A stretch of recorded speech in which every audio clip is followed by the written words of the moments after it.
Bona tarda, benvingudes i benvinguts a la conferència L'entrenament en competències clau en coaching i mentoring, organitzada pel grup de treball Coaching and Mentoring Executiu i d'equips en organitzacions de la secció de Psicologia de les Organitzacions i del Treball del COP. Abans de començar, us informem que l'activitat tindrà una durada d'1 hora i 30 minuts, amb una primera part de ponència i un espai final destinat al torn de preguntes. La sessió serà impartida per la Beatriz Valderrama i en Francisco Solano Romero, que també és el coordinador de l'activitat. En Francisco Solano Romero és psicòleg, consultor organitzacional i de recursos humans i psicòleg de l'esport, amb màster en direcció de recursos humans per l'Institut d'Empresa i certificat d'especialista per EUROPSI en psicologia del treball i les organitzacions. És professor coach a ESADE i espera en psicologia del treball i les organitzacions i en psicologia coaching pel COP. També és president de la secció de psicologia de les organitzacions i del treball del COP. Podeu consultar el seu currículum més extens a la pàgina web de l'activitat. Us informem abans de començar que la sessió sí serà gravada i que l'organitzador prohibeix expressament el registre audiovisual i la posterior difusió o exhibició de la imatge en qualsevol suport, ja sigui material o electrònic. Així doncs, iniciem la sessió. Quan vulguis, Francisco, pots començar. Moltes gràcies.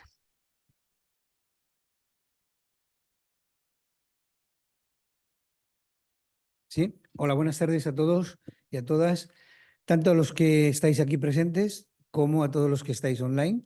Voy a ser muy breve porque vamos un poquito mal de tiempo por las incidencias de tráfico que hay en la ciudad. Tenemos hoy un evento especial y tenemos a una invitada especial que es Beatriz. Beatriz, bienvenida. Gracias. Muchísimas gracias por venir, hacer el esfuerzo de venir y estar con nosotros. Muchas gracias por invitarme. Y tenemos un evento especial en el que queremos poner por delante la necesidad de centrarnos, focalizarnos en las competencias claves a la hora de los procesos de acompañamiento. Brevemente os presento a Beatriz y enseguida te doy la palabra.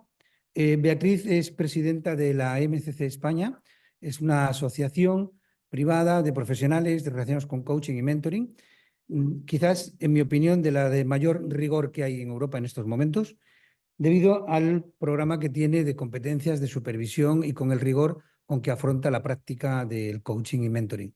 Por lo tanto, además tenemos la suerte de que también nuestra compañera Beatriz es doctora en psicología, con lo cual desde MCC se propugna una práctica de coaching desde el rigor y los fundamentos de la psicología aplicada. Beatriz, como decíamos, es doctora en psicología por la Universidad Complutense de Madrid.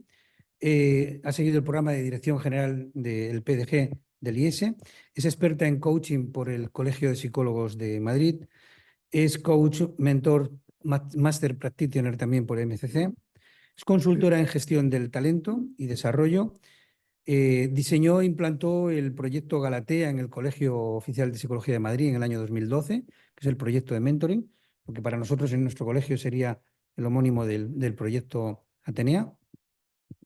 Tiene su empresa privada, que es Alta Capacidad, y es una gran escritora de libros y de artículos científicos. De hecho, hoy hemos innovado, de forma que los que estáis aquí presentes habéis recibido un libro firmado por Beatriz, y es una forma, desde la sección, lo que queremos es incentivar la presencia, aunque entendemos que es necesario también el planteamiento online para los que estáis lejos, pero sí incentivar la presencia, porque en la presencia, en el intercambio, también aprendemos todos de todos y es una experiencia enriquecedora y de mayor aprendizaje. Beatriz, no me quiero entretener porque tenemos una agenda muy apretada. Que sepáis que Beatriz luego a las 7:30 en punto tiene que terminar por temas de viaje, con lo cual vamos a escuchar su presentación aproximadamente hasta las 7 y luego tendremos 15-20 minutos por si queréis interpelar o hacer alguna pregunta. Muchísimas gracias. Muchas gracias, Paco, por la invitación y a los que estáis tanto en streaming como a los que habéis venido en presencia y por tanto habéis tenido vuestra recompensa con el libro. Perdonadme que tengo la voz un poco tomada, pero bueno, espero que podamos llegar adelante. Bueno, como decía Paco, estos son los libros que he publicado. De momento tengo uno en cocina, bueno, en cocina ya saliendo, sobre el propósito. Empecé en desarrollo de competencias de mentoring y coaching, que es sobre lo que va a ir esta ponencia, ya en el año 2009, y ya lo hice en línea con las competencias de EMCC, ¿no? El otro libro, Motivación Inteligente, es el que hemos repartido a los asistentes. Y bueno, pues ahora luego os contaré también de qué va. Y uno que es muy recomendable para psicólogos es el de Fundamentos Psicológicos del Coaching. Y también para no psicólogos. Lo he escrito para no psicólogos que digan, pues esto sí es psicología, en contra de esa idea de que coaching no es psicología. Y para los psicólogos porque, bueno, al buscar en los orígenes del coaching y ver quiénes son los autores, que la mayoría son psicólogos, pues también he hecho ahí como una síntesis de escuelas, ¿no? Porque muchas veces, tanto a los propios psicólogos como los no psicólogos, tenemos el problema de ver la globalidad de las distintas escuelas. Y hay cosas que realmente tienen mucho que ver y tienen incluso raíces comunes. Bueno, pues en el libro lo podríais ver. Tengo el otro de coaching de equipos diversos y el de gestión del talento en la era digital. Bueno, pues sin más, paso a presentar en primer lugar EMCC, European Mentoring and Coaching Council, de la que soy presidenta en España. Bueno, os digo que en la Junta somos 4 psicólogos. Es decir, que eso avala nuestro interés y nuestro deseo en que el rigor y la calidad de los procesos de mentoring y coaching. En EMCC tiene un marco de competencias que es común para mentores y coaches. Y a mí, y esto me gusta mucho porque yo soy una persona más de integrar que de separar. Cuando vas a una escuela y te dicen, esto no es coaching, esto sí es coaching, esto no es psicología, esto es mentoring y esto es tan distinto que no puedes mezclar o tienes que separar muy claramente una cosa de otra. Yo que soy más de las fronteras fluidas, ¿no? Como diría Sigmund, pues creo que es lo que piensa EMCC, que el mentoring no es un tutor que te enseña algo, sino que un mentor tiene que tener las mismas competencias que un coach, porque igualmente tiene que saber crear una relación, facilitar el insight o el descubrimiento, etc. Ahora las veremos. Y si acaso el mentor tiene 2 competencias más. Una que sería, oye, tienes sabiduría que compartir, es referente en algún lado y es un modelo de referencia. En una profesión, por ejemplo, en psicología, pues los mentores son psicólogos que tienen experiencia en algún ámbito, como puede ser pues, en la gestión de personas, por ejemplo, o un mentor médico, pues es alguien que tiene cosas que transmitir importantes. Y debe ser también eso, una persona que sea un modelo de referencia. Bueno, pues estas son las competencias que son comprenderse a uno mismo, compromiso con el autodesarrollo, gestionar el contrato, construir la relación, facilitar el insight y el aprendizaje, orientación a resultados y acciones, uso de modelos y técnicas y evaluación. Vamos a ver qué nos da tiempo. Lo que he hecho es, para no hacerlo teórico, sí conceptual, o sea, realmente es de una ponencia, es de contenido, pero lo que he querido es apuntar pues algunos modelos y herramientas que, como vais a ver, la gran mayoría son de psicología. ¿Vale? Y luego en la segunda comentaré también cómo se desarrollan competencias y cuál es el marco de desarrollo de competencias de EMCC. Bueno, la competencia comprenderse a uno mismo es esencial y es el pilar de otras, porque es necesario conocerse uno mismo para comprometerse con el autodesarrollo. Si no sabemos cuáles son nuestras fortalezas y nuestras áreas de mejora, pues es difícil que nos autodesarrollemos. Es importante comprenderse a uno mismo para construir una relación, porque si proyectas en el otro lo que es tuyo, por ejemplo, o tienes sesgos, pues eso va a ser un impedimento para construir la relación. Es también la base para facilitar el insight y el aprendizaje. Y también es la base para la evaluación, ¿no? De cómo estoy haciéndolo, este proceso de coaching o de mentoring.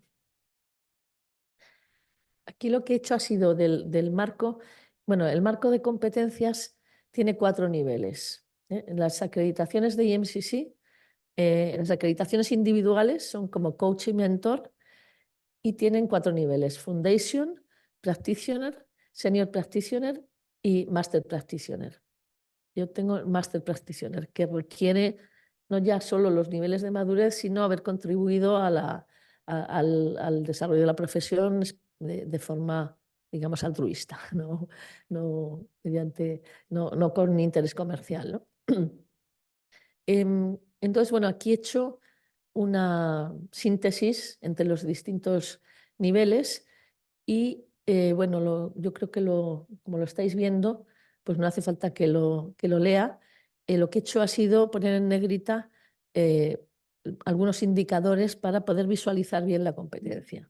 Entonces, para comprenderse uno mismo, te dice que basarse en un modelo establecido de comportamiento humano, es decir, herramientas psicológicas de autoconocimiento. Y también entra aquí el identificar cuando tus procesos psicológicos están interfiriendo en el trabajo con el cliente, pues todo el tema de sesgos, expectativas, etc. Y aquí pues he traído algunas pautas generales que utilizo en la formación de coaches, mentores, etc.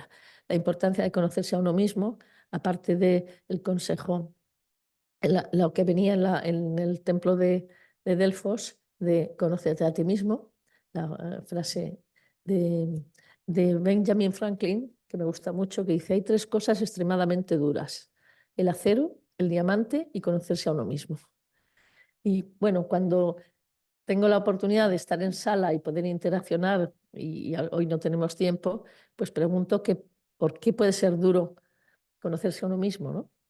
Y entonces, bueno, pues algunos dicen, porque si no te gusta lo que ves. Entonces, bueno, conocerte a ti mismo puede ser descubrir fortalezas y es muy importante ir por ahí. Sabéis que lo que está demostrado es que crecemos a partir de nuestras fortalezas.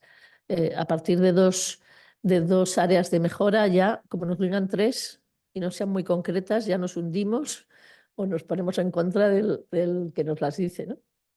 Entonces, me gusta también porque hay un juego de palabras, ¿no? Porque dice en inglés es hard, que es duro o difícil, ¿no? Entonces, bueno, pues la importancia de hacerlo y lo difícil que es, ¿eh? También me gusta esta frase de Paul Van Lavick, que dice: la creencia de que la propia visión de la realidad es la única realidad es el más peligroso de todos los delirios. Bueno, dicho por alguien que trabajaban con esquizofrénicos y gente con delirios, pues bueno, hay que darse cuenta que no, quizá no es real la realidad, ¿no? Como se titula uno de sus libros. Bueno, cosas que hacen que no veamos la realidad o que pues los sesgos, y de todos los que los psicólogos conocéis, pues aquí destaco en los más sencillos, digamos, que son el de proyección, los prejuicios, la percepción selectiva, el sesgo de confirmación, ya te lo decía yo, o el error de atribución. Tú eres malo, yo soy bueno, ¿no? Yo lo que hago es porque no he podido hacer otra cosa y lo que tú haces lo has hecho aposta. Y bueno, no me resisto a contar mi chiste preferido de percepción selectiva, que es el que va a protestar a Recursos Humanos. Y dice: oiga, este mes me han pagado 100 euros de menos en la nómina. Dice: ah, sí, pero es que el mes pasado le pagamos 100 euros de más y usted no dijo nada. Dice: hombre, es que un error vale, pero 2. Bueno, ¿qué más debemos conocer? Nuestras fortalezas y limitaciones. Y bueno, pues aquí la competencia, como lo define Goleman, autoevaluación precisa, es la capacidad de reconocer nuestros puntos fuertes y nuestras debilidades, la visión clara de los puntos que debemos fortalecer y la capacidad de aprender de la experiencia. Y algunas de su libro del 98, que es la inteligencia emocional en la práctica, que es el que recomiendo porque tiene ahí un modelo de competencias que nos puede servir también y relacionarlo con competencias y mentoring y coaching, perdón.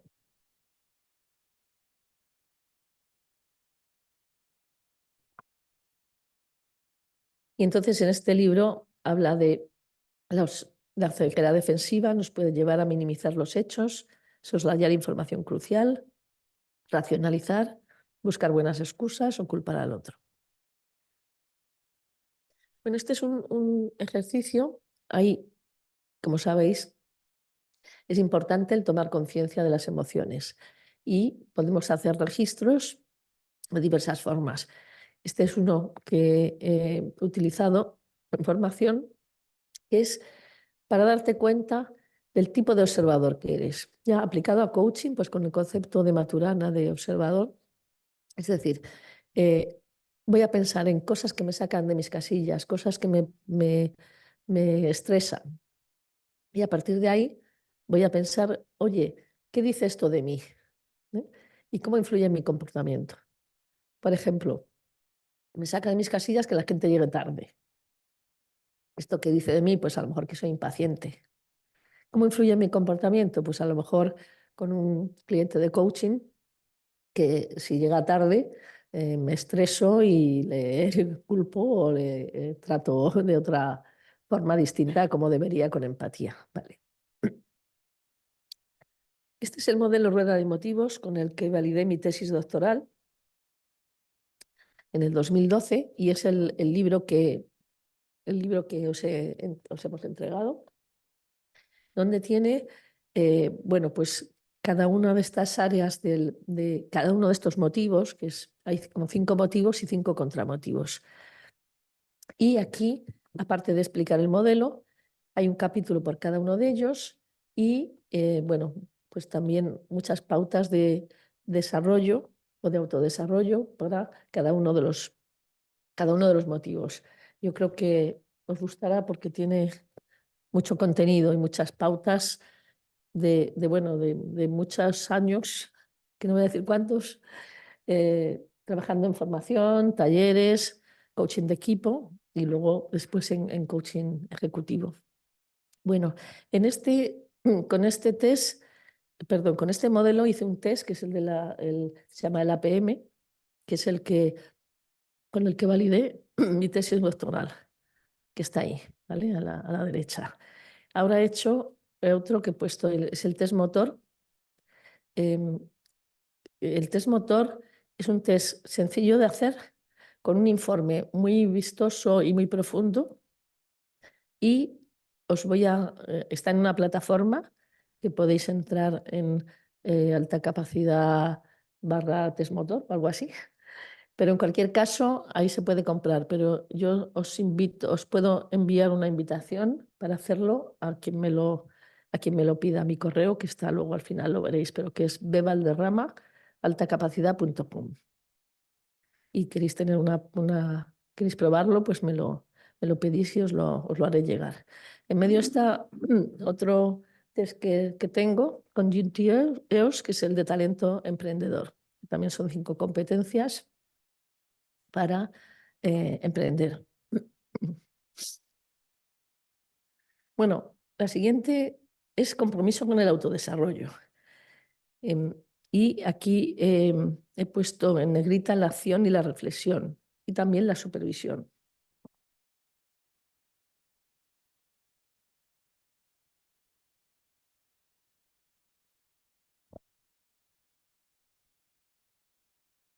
Estas frases de Ramón y Cajal: todo hombre puede ser, si se lo propone, escultor de su propio cerebro. Y el mensaje que es muy importante transmitir en talleres o en desarrollo o en coaching o en mentoring, que las personas podemos cambiar, aprender y mejorar. Eso lo sabemos los psicólogos, porque si no, no habríamos estudiado esto. No serviríamos para nada si no creyéramos que las personas pueden cambiar. Y bueno, esto es de un artículo que publiqué hace tiempo, hace años, cuando me enteré que en el CERN habían conseguido transmutar, cambiar el plomo en oro. Digo, bueno, oye, si eso se puede cambiar, las personas que somos mucho más maleables, ¿cómo no vamos a poder cambiar? Y eso, bueno, sabéis que ahora se le llama mentalidad de crecimiento, pero que lo importante es que efectivamente el profesional de ayuda, digamos, lo crea como, vamos, esté completamente convencido y que transmita también esa expectativa al cliente. Bueno, aquí para entrar en aprendizaje dice, ¿quién eres? La piedra con la que volverás a tropezar. Bueno, eso es muy, muy humano. El volver a tropezar quiere decir que no aprendemos. Si te caes, sales un día de tu casa y te metes la pierna en un hoyo, un agujero, dices, estos del ayuntamiento, ¿cómo son? ¿No?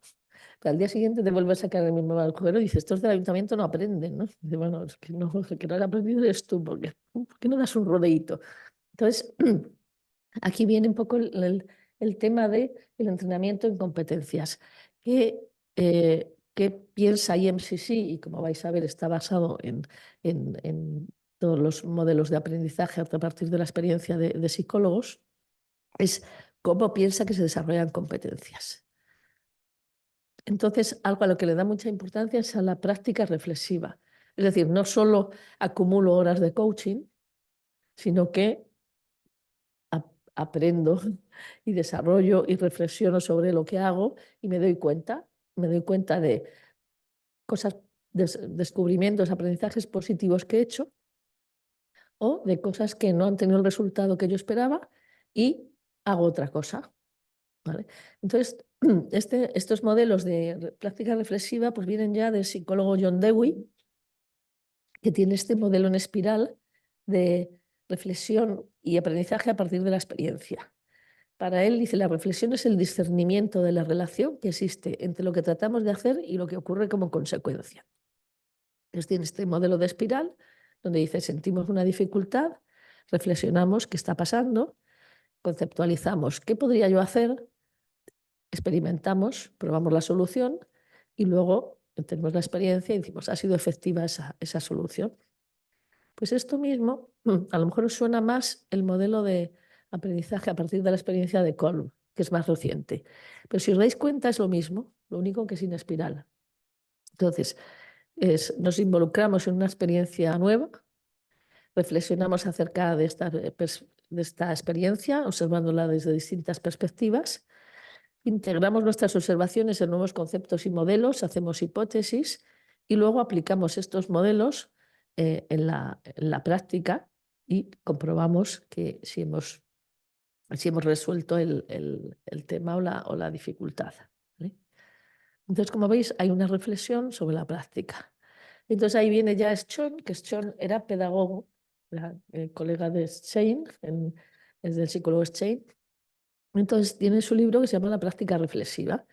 Entonces es precisamente para eso, para no tropezar siempre con la misma piedra, ¿vale?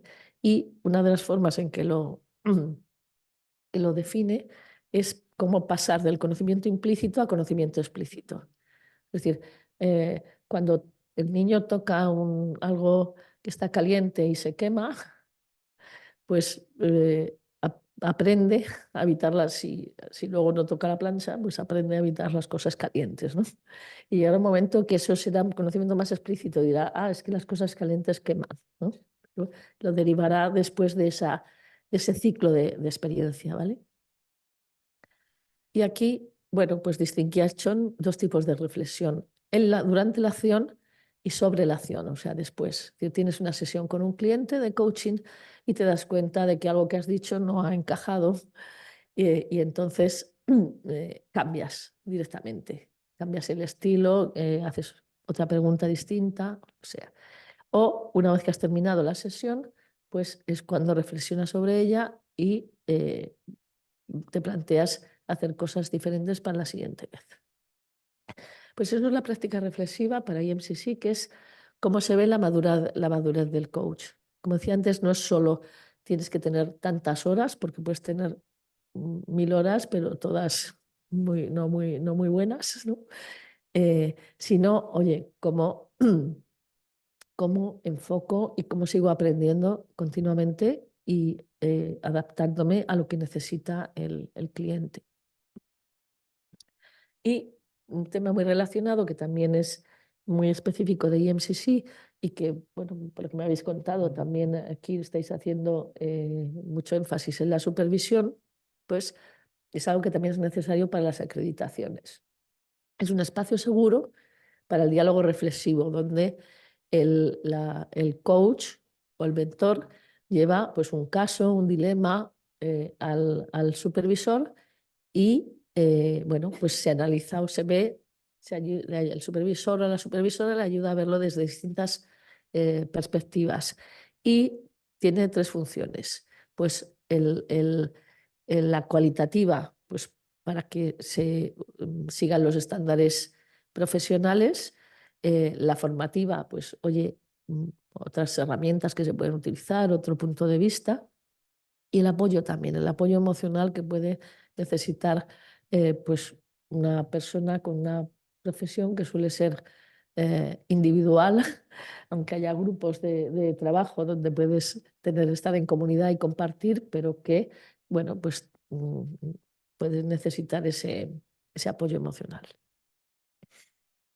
Y el desarrollo profesional continuo, que fundamentalmente es el planificar, el no quedarte siempre en el nivel, yo ya hice un curso y ya soy coach. No, esto es algo que tienes que continuamente seguir aprendiendo. Y EMCC lo que hace es que valora ese aprendizaje continuo, que puede ser, sí, por una parte puede ser he ido a un curso, a un webinar, pero también puede ser me he leído un libro, me he leído con aprovechamiento, digamos. O sea, quiero transmitir un poco la idea de que EMCC valora mucho la parte cualitativa. O he escrito un artículo, que para eso me he tenido que leer un montón de cosas, o un libro, o he dado una charla, he diseñado un programa, porque, bueno, pues eso también es aprendizaje, ¿no? Bueno, la gestión del contrato no voy a hablar mucho, pues es algo como mucho más técnico. Lo único destacado ahí, el tema del código ético que hay que cumplir. Y en el código ético de EMCC pone muy claramente pues 2 cosas que es muy importantes: que el coach o mentor tiene que actuar en el interés del cliente, y que si está fuera de sus capacidades profesionales tiene que derivar a un profesional. Está clarísimo que esto hace referencia al tema de un psicólogo clínico o sanitario cuando no tiene competencias para hacerlo. Construir la relación, pues fundamentalmente es empatía. Y aquí, bueno, pues hay que hablar de Carl Rogers, porque Carl Rogers, psicólogo clínico humanista, es el que estableció, y además de forma experimental, las condiciones de los profesionales de ayuda para crear el clima psicológico necesario para promover el crecimiento personal del cliente, sea un psicólogo clínico, terapeuta, un mentor o un coach. Uno es la autenticidad, otro es el aprecio incondicional y otro es la resonancia empática. Para clarificar un poco lo que es esto, vamos a ver que el aprecio incondicional hay 2 tipos de empatía que además van a los gestionan, digamos, 2 zonas distintas del cerebro: la empatía emocional y la empatía afectiva y la empatía cognitiva. La empatía cognitiva es entiendo lo que me dice, ¿eh? Que bueno, que eso es una habilidad importante y es necesaria, porque si el cliente me está hablando de una cosa y yo salgo por peteneras, pues no puedo hacer un buen trabajo, ¿no? Tengo que saber escuchar y entender.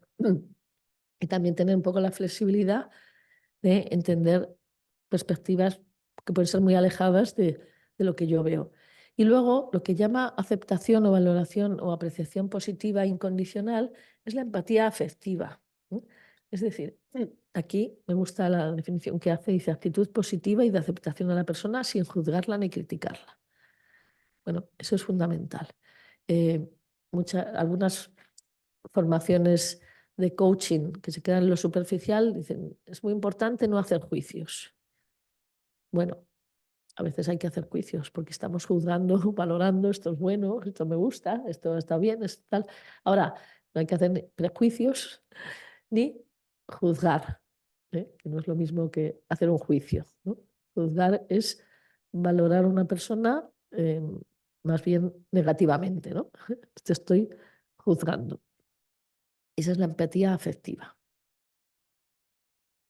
Y bueno, pues empatía, sabéis lo que es. Aquí algunas definiciones de Carl Rogers. Empatía consiste en entender como el otro y sentir como el otro, pero sin ser el otro, sin fusionarnos con el otro, ¿no? Y también Goleman, la capacidad de entender, ser consciente o ser sensible a los sentimientos, pensamientos y experiencias del otro, sin necesidad de que éste los comunique totalmente de una manera objetiva y explícita. Esta sería la empatía también cognitiva. Bueno, aquí volvemos a tener a, perdón, a Václavic. Bueno, fundamentalmente, como muchas otras cosas, como casi todo, el coaching, el mentoring, se basa en comunicación. Igual que la enseñanza, la formación, el aprendizaje, la dirección, el liderazgo, pues comunicación. Y bueno, nos dejó Václavic sus leyes famosas de la comunicación, sus 5 leyes, que, bueno, pues aquí están representadas algunas. Dice, hay 2 niveles de comunicación. Aquí vemos el iceberg, la parte que se dice es la parte consciente, es racional y es verbal. Luego está el cómo se dice, que es inconsciente, que es emocional y es no verbal. Y realmente lo que solemos recibir es la parte emocional, porque el tono de voz que pongamos, el tono afectivo que pongamos, cambia completamente el discurso o el sentido del discurso que estamos haciendo. Escucha profunda, el maestro aquí y creador es Carl Rogers. Tengo puesta esa foto porque se parece un poco a Carl Rogers. Os recomiendo a los psicólogos buscar en internet lo que se llama entrevista a Gloria. Es la entrevista que hace Carl Rogers a una paciente muy valiente que se puso ahí en juego, y vais a ver cómo hace la escucha profunda, cómo hace el reflejo de sentimiento, el espejo, cómo lo hace Carl Rogers, que es buenísimo. Bueno, cuando se habla de coaching se dice esto es no directivo. Y luego se dice, se basan en hacer preguntas. Bueno, las preguntas son bastante directivas. En un juicio, el que pregunta, o sea, el juez, los que tienen poder preguntan, el juez, el abogado, el fiscal. El acusado es el que responde, ¿no? Entonces, está muy bien que sean preguntas abiertas, potenciadoras, etc. También está basado y ahora lo veremos, el modelo de Sócrates de la mayéutica. Pero no es que Sócrates no fuera directivo, era más bien de meter el dedo en la llaga, ¿no? Es decir, ahí es donde, más bien de retar, ¿no? Entonces, si vemos a Carl Rogers en esa entrevista, no hace ni una sola pregunta. Y la persona no solo va contando cosas, sino que va evolucionando desde el principio hasta el final de la entrevista. Y luego, además, él lo comenta. Dice, yo he visto una evolución que va desde que la responsabilidad estaba en otros a que la responsabilidad está en ella. He visto una evolución en que tenía contenidos negativos y va viéndolo de otra perspectiva. Y aquí esta frase, que es de Carl Rogers, de la terapia centrada en el cliente, que dice, el terapeuta se limita a reflejar lo que el cliente está expresando, a fin de que el cliente, viéndose en el otro, obtenga un insight, una idea fiel de sí mismo. Eso lo podría decir en un curso de coaching, ¿no? Estar describiendo lo que se entiende por coaching, ¿no? Y luego he llegado a sentir que el único aprendizaje que puede influir significativamente sobre la conducta es el que el individuo descubre e incorpora por sí mismo. Esto es aquello de la puerta del cambio se abre desde dentro, ¿no? Y son principios fundamentales también del coaching, ¿no? Bueno, tenemos también que conoceréis, por supuesto, el efecto Pygmalion de Rosenthal. Para los que no lo conozcan, pero para mí esto es la esencia del coaching, del mentoring y de la psicología clínica y de la formación, de la docencia, ¿no? Es decir, cómo las expectativas positivas influyen en el desempeño y desarrollo de la persona y, bueno, y para el liderazgo, claramente, ¿no? Entonces, bueno, el Pygmalión se llama porque un rey mitológico de Chipre no encontraba a la mujer ideal y entonces dijo, pues lo voy a esculpir yo. Entonces esculpió una mujer, una estatua, ¿no? Una escultura tan perfecta que se enamoró de ella, con tanta pasión que le rogó a la diosa Afrodita que le ayudase y la diosa Afrodita le dio vida. Entonces, esto, bueno, lo demostró Rosenthal, que lo llamaban el psicólogo más empático de todo Harvard. Decían que entrabas allí y salías transformado, ¿no? Te recibía con una sonrisa, una empatía y tal, que debe ser importantísimo, porque aquí Rosenthal me está acogiendo. Pues para mí esto es lo que marca la diferencia entre uno y otro, ¿no? El que le transmitas esa expectativa positiva de que crees en que puede cambiar y que va a mejorar. Y bueno, el experimento, para los que lo conozcáis, se hizo en los años 60 en un colegio en Estados Unidos donde había 18 grupos, 18 clases. En cada clase escogieron al azar una serie de niños y les dijeron a los profesores, a los maestros, que esos niños tenían un potencial especial y que mejorarían mucho en el siguiente semestre. Y esos niños en concreto mejoraron mucho, más que los demás. Y claro, los profesores dijeron, pues si nosotros, se sorprendieron mucho cuando les dijeron, oye, estos niños no tienen nada especial, han sido elegidos al azar. Y los profesores dijeron, pues sí, hemos hecho lo mismo con todos, no ha habido, no, habían hecho lo mismo, no habían hecho lo mismo. Y eso lo tenemos experiencia las propias personas que nos hemos educado en un colegio y sabes que, bueno, pues que los profesores tienen sus favoritos y el que le gusta le dicen que sí y le sacan más a la pizarra. También le dan más tiempo para contestar, mientras que sacan a uno que no esperan nada, dice, ala, ala, tu sitio, ¿no? También les corrigen más, ¿eh? Les refuerzan más positivo, ¿eh? Muy bien, muy bien. Y también le dicen, hombre, si cambias esto por este número, por un 6, ya te sale redondo. Y esperan más de ellos y también establecen un clima más positivo. Y ese clima más positivo, además, era más a través de la comunicación no verbal. Es decir, que podían decirle a uno, tú como siempre, y otros decían, tú como siempre, ¿no? Y entonces esto ya hacía la diferencia y unos se iban para casa diciendo, el profesor me tiene manía y los otros, oye, qué bonito es aprender, ¿no? Bueno, avanzamos. La siguiente competencia es facilitar el ensayo y el aprendizaje. Ahí he puesto es negrita, identificar patrones de pensamiento y acción, conexiones entre sentimientos, comportamientos y resultados, las preguntas, el feedback, el lenguaje, el reencuadre o la reformulación, el provocar cambios, desafiar también desafiar y retar, ¿eh? Y entonces aquí pues tenemos también muchos modelos de psicología. Una parte de lo que yo llamo el círculo mágico, lo que pensamos, lo que sentimos y lo que hacemos. Yo cuando estudié era el momento de la psicología conductual y luego cognitiva, y entonces era el pensamiento genera una emoción que lleva a una acción. Bueno, hoy en día sabemos que está esa cadena causal, digamos, pero también está la recíproca, ¿no? Es decir, que esa acción efectivamente también cambia nuestros pensamientos, pero podemos entrar por cualquier punto. Es decir, las emociones que a lo mejor se nos ha contagiado de alguien generan pensamientos y nos llevan a una determinada acción, ¿eh? Y las acciones nos llevan a una emoción. Y podemos, por ejemplo, por ver un ejemplo claro, en la gestión emocional o en la gestión del estrés, pues que hay como tres grandes líneas de ataque, digamos, ¿no? De afrontar el estrés.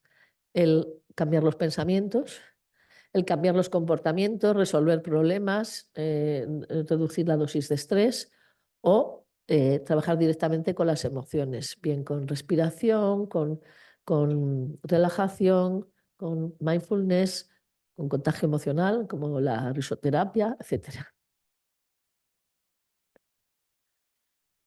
Muy brevemente, porque esto es conocido por todos, lo dio a conocer Goleman en su libro de la práctica de la inteligencia emocional, bueno, anteriormente también, como Ledouche descubrió lo rápido que van los estímulos negativos, bueno, incluso no negativos, los estímulos que vienen de la percepción llegan al tálamo y están muy cerquita de la amígdala.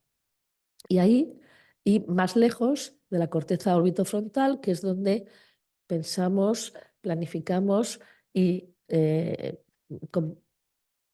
clasificamos realmente la situación. Entonces, ves algo que te parece que es una serpiente, la amígdala reacciona rápidamente y ya varios milisegundos después es cuando llega la conciencia y dices, oye, no, que era una cuerda enrollada, ¿vale? ¿Qué sucede con esto? Que bueno, que nos ha servido para llegar hasta aquí, porque si no tuviéramos ese mecanismo, ese sistema de alarma del estrés, el síndrome general de adaptación, no habríamos llegado porque habríamos dicho, o será una cuerdecita, o será un gatito, porque va a ser un tigre, hombre, no seas mal pensado, ¿no? Lo que pasa es que hoy en día, como las amenazas ya no son físicas, pues nos crea problemas, ¿no? Porque aquí yo preguntaría también, pero no tenemos tiempo, decir, ¿qué son las amenazas hoy en día? Excepto que te atropelle un coche y algo más, ¿no? Las amenazas no son tan físicas como la de entonces. Lo que se amenaza es la autoestima, ¿no? Entonces a veces, no me ha pegado, pero me ha llamado no sé cuántos. Bueno, pero si estuvieras sordo ni te habrías enterado, ¿no? No te podría haber hecho daño, ¿no? O sí, no, esto a ti no te dice, o sí, lo interpretas de otra forma, ¿no? O piensas que se refieren a otros.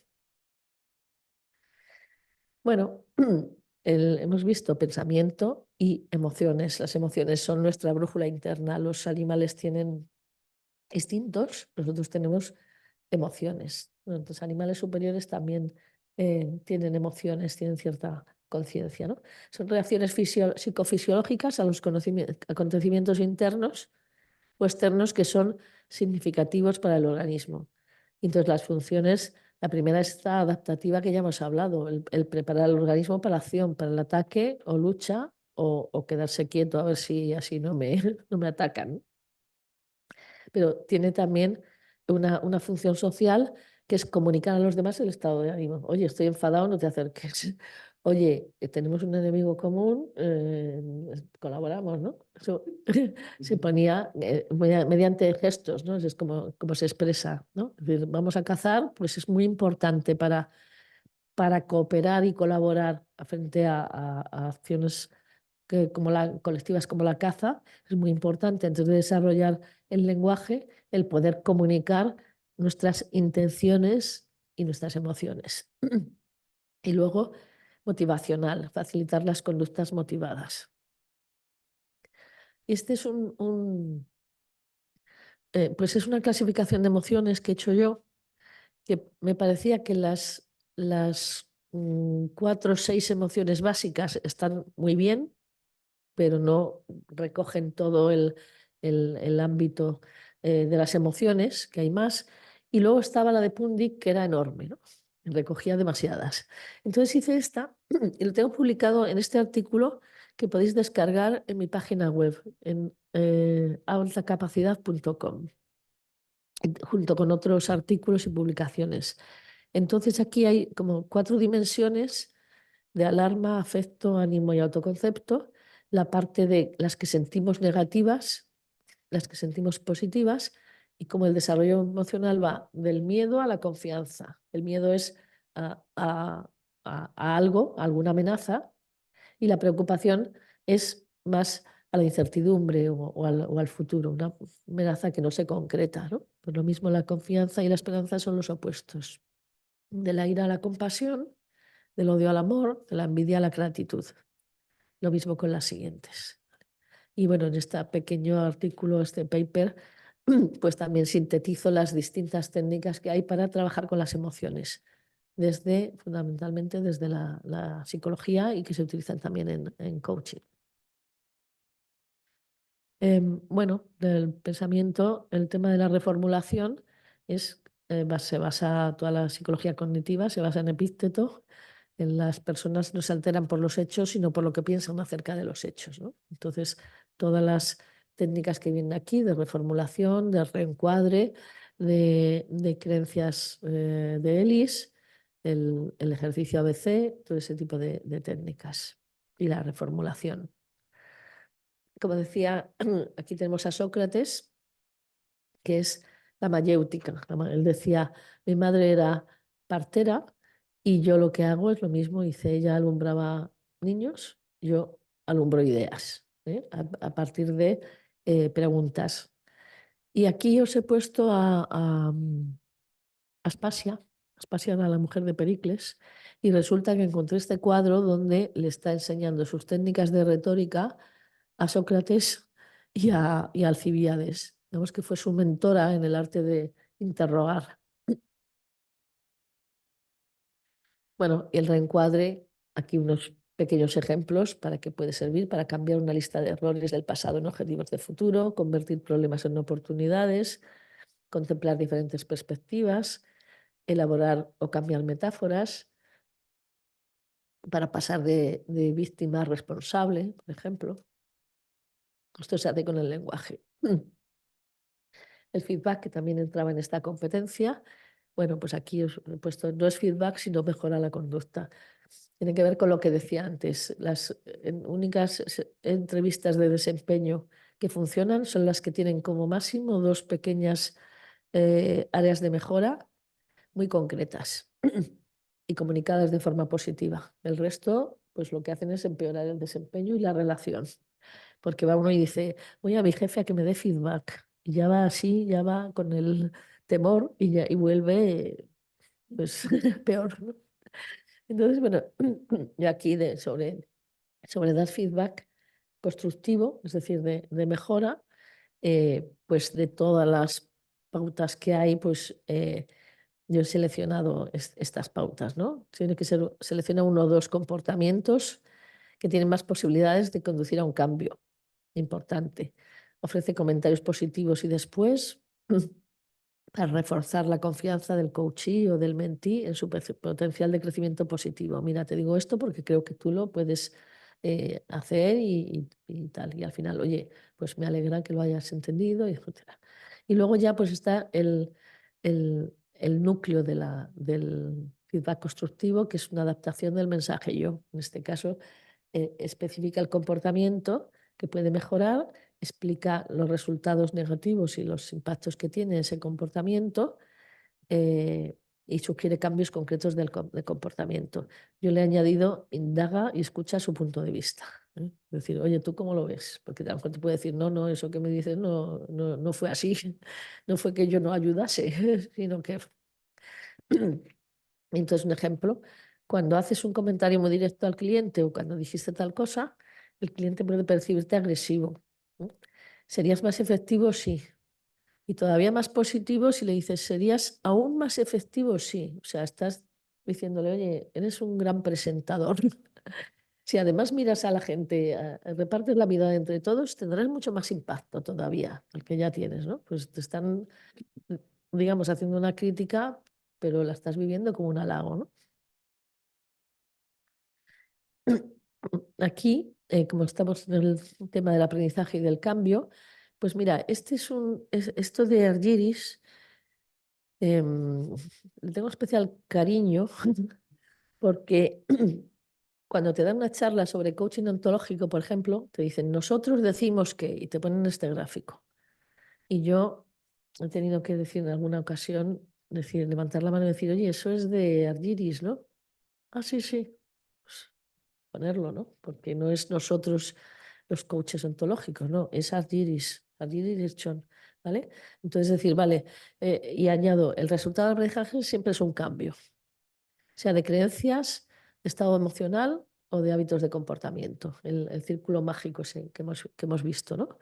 Y la efectividad de los procesos de coaching y mentoring se mide en relación con los resultados obtenidos, cambio de pensamientos, de acciones o de estado emocional. Y tenemos el primer bucle, que es hago algo, veo que no me gusta cómo ha salido bueno, y hago otra cosa distinta. Y si así no he obtenido el resultado que quería, ya tengo que hacer un aprendizaje, el segundo bucle, del segundo ciclo, donde tengo que revisar mis supuestos, mis valores, creencias, etcétera. Que en lo que Argyris pues fue un gran pues yo creo que fue el primero que hizo coaching de equipo, en equipos directivos. Sí. Bueno, mira, estamos avanzando bien para el tiempo que tenemos. Estamos en orientación a resultados y acciones. Bueno, esta ya es más conocida. Objetivos, opciones, apoyos, asumir la responsabilidad, revisar el progreso, identificar las resistencias al cambio. Bueno, aquí lo importante es formular la visión. A mí me encanta esta metáfora de Saint-Exupéry, que dice, si quieres construir un barco, no empieces por buscar madera, cortar tablas o distribuir el trabajo, sino que primero has de evocar en los hombres el anhelo del mar libre y ancho, las maravillosas islas ignotas por descubrir, los tesoros por ahí. Es decir, ese foco de atracción que es la visión. Esto lo ha estudiado mucho Boyatzis, psicólogo Boyatzis, que habla del, a ver si me acuerdo, era el coaching de PA y el NA, que es el negativo y el positivo, ¿no? Y bueno, pues esa atracción de la visión es lo que hace que queramos poner la energía necesaria para cambiar, que es importante, que no es tan fácil cambiar, ¿no? Sobre todo hábitos arraigados y que tienen sus beneficios secundarios para nosotros, ¿no? Luego el tema del propósito. Aquí algunas frases que he sacado de este libro que digo que tengo ya para publicar. El propósito es el sentido de lo que es importante en la vida de una persona. Las personas experimentan sentido de propósito cuando se involucran en actividades que consideran importantes y significativas. Y las personas que tienen un sentido de propósito, un motivo u objetivo fundamental en la vida, disponen de una brújula que les orienta y moviliza en una dirección y les ayuda a ser resilientes ante la diversidad. Esto de visión y propósito son ejercicios muy interesantes para hacer con los clientes de coaching o de mentoring, ¿no? Es decir, dónde te ves dentro de unos años. Los ejercicios propuestos por Covey en su estupendo libro de los 7 hábitos de la gente altamente efectiva, que es, oye, imagínate que estás en tu 80 cumpleaños o en tu funeral y te gustaría que dijeran de ti tus amigos, tus hijos, tu familia, etcétera. Y ya entramos en traducir esta visión, este propósito en objetivos.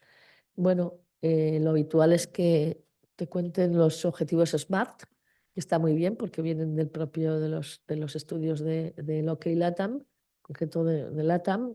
Pues son justo las cosas que he investigado que funcionan en los objetivos.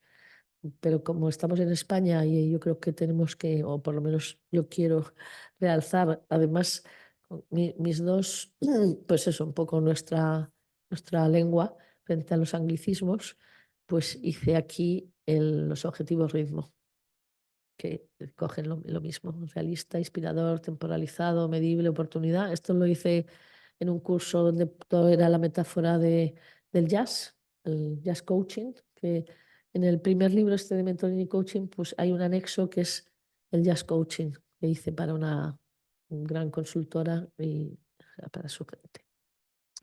Y luego los objetivos mentor o mentora, que luego le añadí porque dices, si la mayoría somos mujeres, ¿no? Y sobre todo en los colegios de psicología, ¿no? Y entonces, donde tanto ritmo como oportunidad, perdón, tanto ritmo como mentor añaden a SMART, añaden la O. Esto es es decir, que tienen que estar formulados en términos positivos, ¿no? Esto sí que viene de PNL, que a su vez viene de psicología, claro. Y bueno, seguramente los que conocéis coaching sabéis que hay un modelo básico que es el GROW, que es bueno, pues lo primero que se aprende, ¿no? Entonces, esto no deja de ser un modelo, una herramienta de resolución creativa de problemas, que ahora lo vamos a ver. Entonces, por eso he puesto este modelo de resolución creativa de problemas de mi libro de creatividad inteligente, donde para vamos a ser creativos, venga, tormenta ideas. No, antes de eso hay que identificar problemas hay que detectar problemas. Y esa es una diferencia de las personas, que esto ya los psicólogos de la creatividad ya lo investigaron hace mucho, es que las personas creativas se distinguen porque son sensibles a los problemas.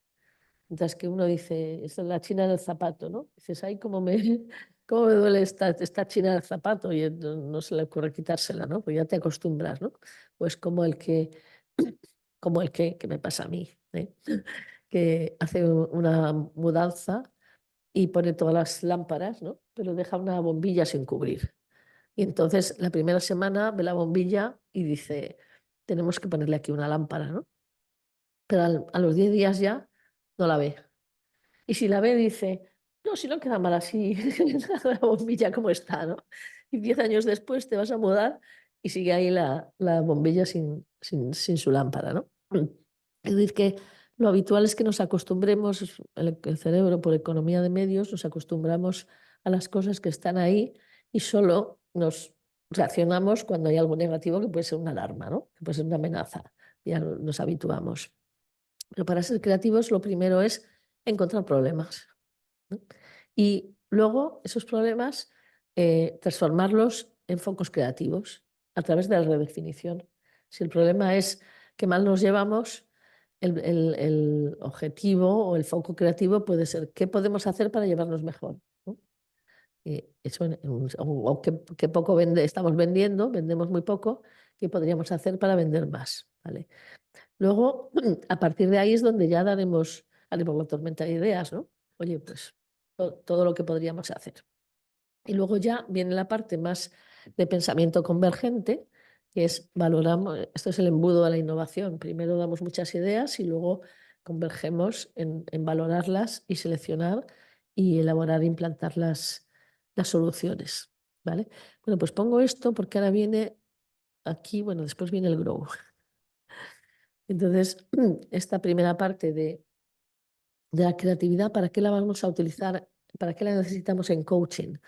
Para mirar con nuevos ojos, como dice aquí Marcel Proust, que dice que el verdadero viaje del descubrimiento no consiste en buscar territorios nuevos, sino en tener nuevos ojos. Entonces, ¿para qué la podemos utilizar? Para considerar diferentes perspectivas de los problemas, distinguir entre obstáculos y limitaciones. Esto no me quiero extender, pero fundamentalmente es que un problema en creatividad es la distancia entre la situación actual y la situación deseada. El obstáculo es lo que eh, hace que estas dos situaciones no sean iguales, porque si fuera igual, pues no habría problema. Entonces, el obstáculo es lo que hace que haya un problema. Los obstáculos se rodean o se saltan. Ahora, las limitaciones, pues sí, son cosas que tenemos que tener en cuenta, como las leyes de la física, por ejemplo, o el código penal. Entonces, si confundimos un obstáculo con una limitación, entonces no hacemos nada, ¿no? Dicen, no, es que no se puede, no puedo, no puedo, esto no se puede hacer, ¿eh? Entonces, la pauta para desarrollar creatividad es decir, oye, esto es un obstáculo, podemos darle una vuelta, rodearlo, saltarlo, o es una limitación, pero a lo mejor es un poquito flexible, ¿no? Podemos tirar un poco a ver, ¿vale? Luego, lo que hemos dicho antes, redefinir los problemas como objetivos. Si vendemos poco, ¿cómo podríamos vender más? Contemplar múltiples opciones. Esto ya os estará sonando al grow. Identificar recursos. Valorar las consecuencias a corto y largo plazo. Entonces, esto es el grow, ¿eh? El grow que yo a ver qué sale aquí la ventanita, no sé si se ve. Lo he traducido.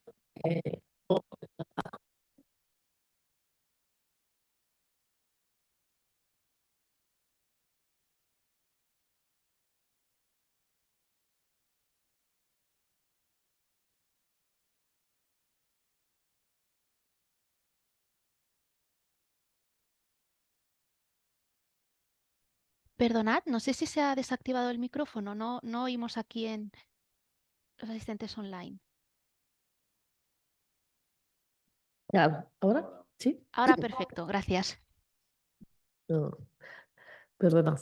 Muy bien, pues nada, ya vamos avanzando y decir, bueno, pues este es el modelo mapa, que es el GROW, y al final es esa estructura de conversación básica que es qué quieres conseguir, qué has hecho hasta ahora, con qué cuentas, qué obstáculos, por qué no lo has conseguido todavía, cuáles son los obstáculos, qué podríamos hacer, la parte creativa, qué podrías hacer para conseguir esta meta, este objetivo, y en concreto, ¿qué harás?